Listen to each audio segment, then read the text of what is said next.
ಓಂ ಶ್ರೀ ಗುರುಭ್ಯೋ ನಮಃ. ಹರಿ ಓಂ. ಶ್ರೀಮಾತೆ ಶ್ರೀ ಶಾರದಾ ದೇವಿಯವರು ಹೇಳುತ್ತಾರೆ, ಮಗು, ನನ್ನ ಜೀವನವನ್ನು ಒಂದು ಆದರ್ಶವನ್ನಾಗಿ ಮಾಡುವುದಕ್ಕೆ ಎಷ್ಟು ಬೇಕೋ ಅದಕ್ಕಿಂತ ಹೆಚ್ಚಾಗಿಯೇ ಮಾಡಿದ್ದೇನೆ. ಇದೊಂದು ಪರಮ ಆತ್ಮವಿಶ್ವಾಸದ ಮಾತು.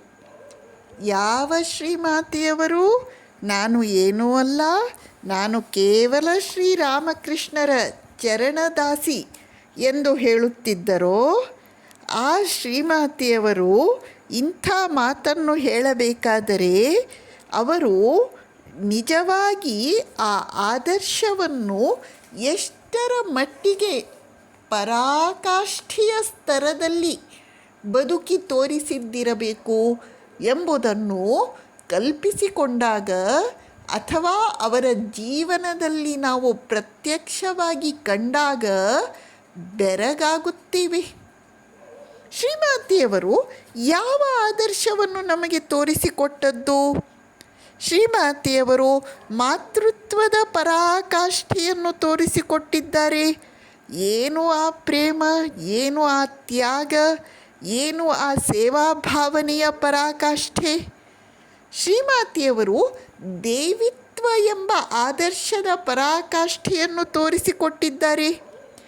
ದೇವಿಯಾಗಿ ಅವರು ಮಾನವತೆಗೆ ಅದೆಷ್ಟು ಅಹೇತುಕ ವರ, ಅಭಯ, ಅನುಕಂಪೆಯನ್ನು ತೋರಿಸಿಕೊಟ್ಟಿದ್ದಾರೆ.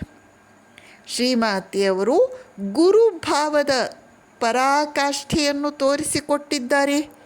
ಗುರುವಾಗಿ ಅವರು ಸಮಸ್ತ ಮಾನವತೆಗೆ ಮಾರ್ಗದರ್ಶನ ಮಾಡುತ್ತಿದ್ದಾರೆ. ಅವರ ಉದ್ಧರಿಸುವ ಶಕ್ತಿ, ಜೀವ ಉದ್ಧಾರ ಶಕ್ತಿ ಅಹೇತುಕವಾದದ್ದು. ಇವಿಷ್ಟೇ ಅಲ್ಲ, ಶ್ರೀಮಾತೆಯವರು ನಮಗೆ ತಪಸ್ಸಿನ ಆದರ್ಶದ ಪರಾಕಾಷ್ಠೆಯನ್ನು, ಸಹನೆ ಎಂಬ ಆದರ್ಶದ ಪರಾಕಾಷ್ಠೆಯನ್ನು, ಮನಸ್ಥೈರ್ಯ, ಕಷ್ಟ ಸಹಿಷ್ಣುತೆ ಎಂಬ ಆದರ್ಶದ ಪರಾಕಾಷ್ಠೆಯನ್ನು ತೋರಿಸಿಕೊಟ್ಟಿದ್ದಾರೆ. ಶ್ರೀಮಾತೆಯವರ ಜೀವನದಲ್ಲಿ ಇಂಥ ಆದರ್ಶವನ್ನು ಅವರು ತೋರಿಸಿಕೊಟ್ಟಿಲ್ಲ ಎಂಬ ಮಾತೇ ಇಲ್ಲ.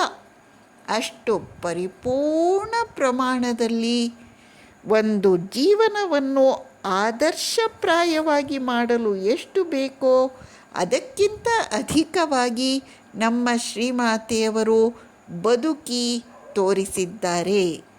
ಅದಕ್ಕಾಗಿ ನಾವು ಆ ಪಥದಲ್ಲಿ ಹೆಜ್ಜೆಯನ್ನಿಡಲು ಮಾರ್ಗದರ್ಶನವನ್ನು, ಸ್ಫೂರ್ತಿಯನ್ನು ಪಡೆಯಲು ನಾವು ಶ್ರೀಮಾತೆಯವರ ಜೀವನವನ್ನು ಅಧ್ಯಯನ ಮಾಡಬೇಕು, ಮತ್ತೆ ಅಧ್ಯಯನ ಮಾಡಿ ಆ ಮೌಲ್ಯಗಳನ್ನು, ಆ ಆದರ್ಶದ ರಸವನ್ನು ನಮ್ಮ ಜೀವನದಲ್ಲಿ ಮೈಗೂಡಿಸಿಕೊಳ್ಳುವ ಪ್ರಯತ್ನವನ್ನು ಮಾಡಬೇಕು. ನಮಸ್ಕಾರ.